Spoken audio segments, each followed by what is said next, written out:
Welcome back to 10 Minute Pod Boys. 10-minute podcast. 10-minute visual podcast. Spoiler warning, and it might not actually be 10 minutes.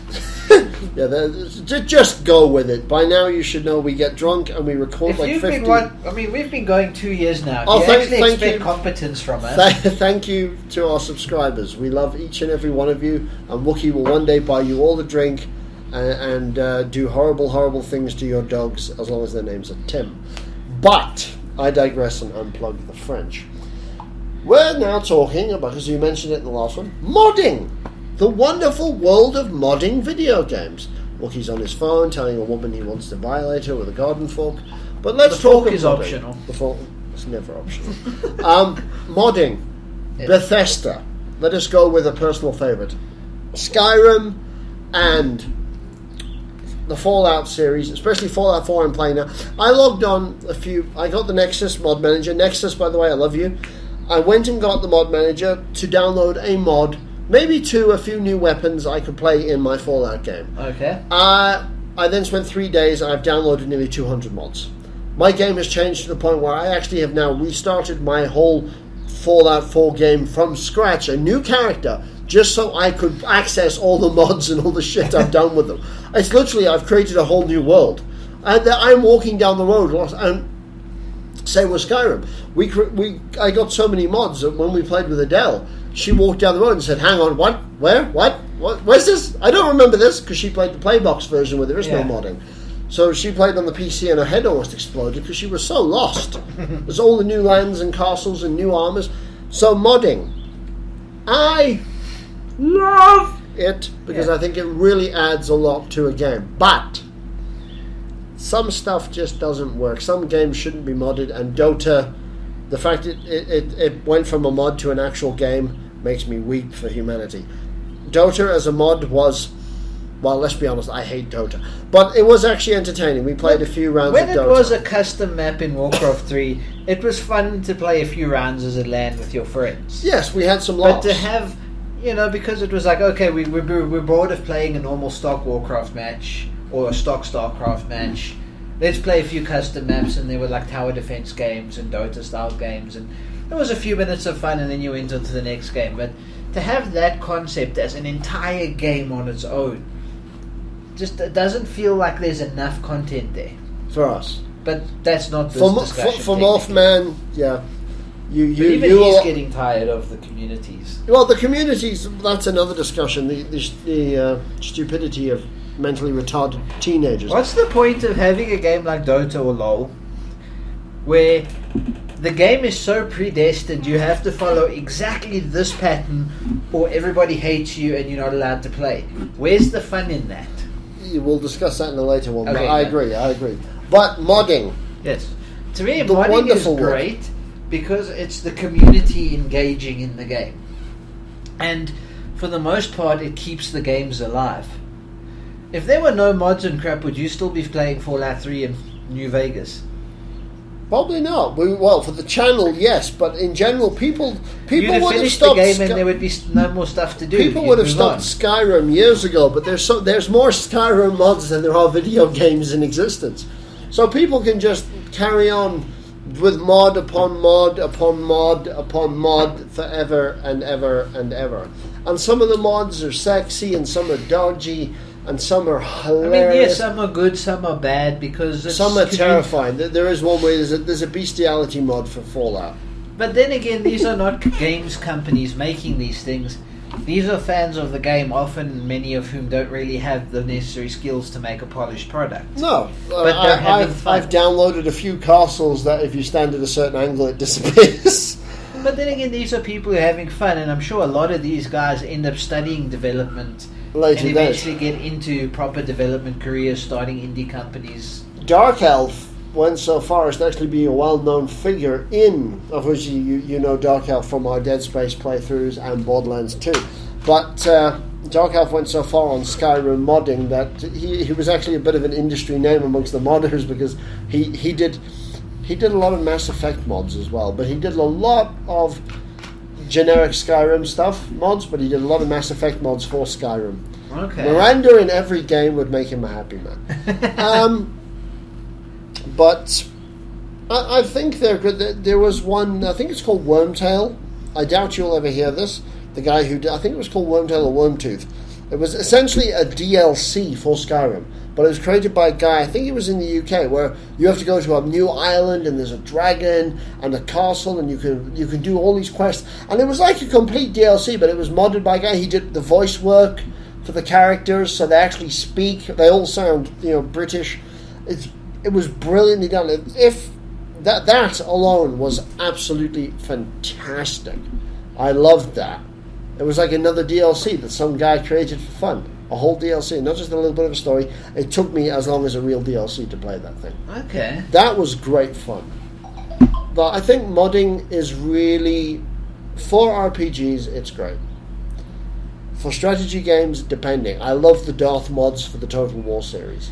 And the Third Age we've played. Yeah. I have had some really cool Command and Conquer mods for Tiberian Sun, Red Alert 2. I mean, our friends who did Twisted Insurrection. Yes. I mean, it's a mod of Tiberian Sun, but it's essentially an entirely new game with its own story, own units. It was bloody harsh as well. And it was good. Yes. But there's the downside. When mods are done badly, that's a problem. But when what I would consider a mod essentially becomes a video game. And I point to everyone's favourite, Star Wars Galactic Battlegrounds. I will, until my dying days, have fear of watching androids collecting berries to make robots. I will have that, because it was a Age of Empires 2, essentially what would be called a mod that became a full video game. Oh, I forgot about and that. And it was beyond... Remember that game? I never played it, I just saw it. I played it. We played it stupid. Even Raven played that thing. He played as the Empire. He bankrupted himself trying to build stormtroopers and Imperial walkers. What? Every man gets an Imperial walker in this Empire. So he ended up bankrupt. I played as the Trade Federation. I had legions of androids collecting berries so I could build droider cars because they need food. What? Yes, essentially, I got confuzzled in that game. It had air units and ground units, and it looked really nice in an Age of Empires way, but it was terrifying. It scared the bejesus out of me. But that... Also, it came out before Clone Wars.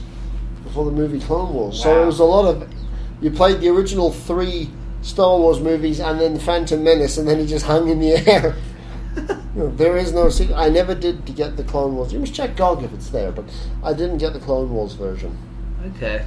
But taking that concept and turning that mod into a full-length game and then charging for it scared the hell out of me. Okay, I can see the point today. And to me, a mod is a mod. It should be built on top of the original game. And like you said, it should add to or change the original game, but it's still, in essence, a part of the original game. It shouldn't be its own entity. And there comes the next group. Grand Theft Auto 5. There are mods for that. And then you can play the game online. So now you've got people with different mods and different things playing together. You know, the trying to... all that different... Don't they block mods in online play? From what I know, they do for some, but not every server does that. That was like the standard was, if you're playing a thing that's like online, you all connect to a server and you have to have the same base version to... As far as I know, but certain people do create private servers and that kind of private setting thing. So I have heard of instances where people have actually been so modded out in that game they end up blowing themselves up before they can walk. So, well, to date this episode... Last night I watched a video from PewDiePie, and some people may have seen it, where he talks about Tibia. December 2nd, 2016. Okay. That's where we are. So Shadow, did you ever experience Tibia 7.6? I don't know if I did, but she never called me back. So I don't think she liked me. So I never played it myself, but I saw some stuff in the video. But he brought up some interesting points, and you've reminded me of it now. It was like, what was the the stock MMO before MMOs were popular? Oh, Christ. RuneScape. Thank you. Yes. So it was very much like a RuneScape clone, but it was mostly well known in apparently Sweden, Brazil, and one other country I can't remember now. But your characters had permadeath. Yes. So every time you died, you had to make a new character from scratch. There was no like moderation, so you could do whatever the fuck you wanted, and people just had to deal with it or take it in their own hands to sort you out. Take it or leave it, yeah. But what people used to do is they used to write scripts for the game, where they would like go to bed, and the script would just have their character like walk in a circle and auto attack any enemy that spawned, and then auto pick up the loot. So they would do that, like go to bed, wake up in the morning with like a full inventory of really cool stuff. Yes. But then, of course, other players would catch wind of this, and they'd be like, "Oh, look, there's a guy walking around in a circle for 5 hours. It's obviously a scripted thing. Let's go kill him." And then that character was gone. All the loot was gone. It's like, I forgot why I brought this up now. The power of Wookiee. And the we were power talking of about the online servers and different versions and stuff, and it was like for modding, yeah. So this was the thing where it was like an online free-for-all, and whoever was playing could just do whatever the fuck they wanted. Pretty much, yes. So I guess that could work if everybody accepts that that's what it is. It wasn't quite a mod, though. That was more just people... That was a game, but it was the that was people just really going to town, tearing the game apart. Well, we can actually do one just now on the people who edit the game to that kind of scripting thing. But in general, modding is cool. My thing that I saw, like the dark side of modding, was... It was 2000, somewhere between 2005 and 2007. So 2006. Maybe, probably. But it was before StarCraft 2 was announced. Yes. And everybody knew StarCraft 2 was never going to happen. Because remember, that was what it was for many, many years. Yes. StarCraft 2 was just never coming. No, we always knew that. Until it came. Yeah. And so it was 2004, 2005, 2006, this sort of time period. And I came across... It was after 2004 because I saw it on the internet, and I got internet properly in 2005. And someone had modded Command & Conquer Generals to make StarCraft in it, using the Command & Conquer engine. And this was probably like some teenager teaching himself to do 3D modeling, a little bit of coding. He literally had like a Blizzard SWAT force come down on him. Oh. And literally had all of his stuff deleted and mod taken down from the website that was hosting it. It's like, guys, you weren't even making StarCraft 2 at the time. And the guy wasn't trying to sell the thing, he was just making a fun little graphic hack so that Command & Conquer Generals looked like StarCraft. It was like, it's not like he was trying to sell it, he wasn't violating copyright. And it's not quite the dark side of modding, it's more the dark side of the people who run modding. Like, yeah, I'll run video game companies, yes, but I completely agree with you. Put the guy's just doing his thing, and I'm sure now if you started trying to do mods for Star Wars games, you know, Disney would probably send a large mouse around your house to kick the fuck out of you.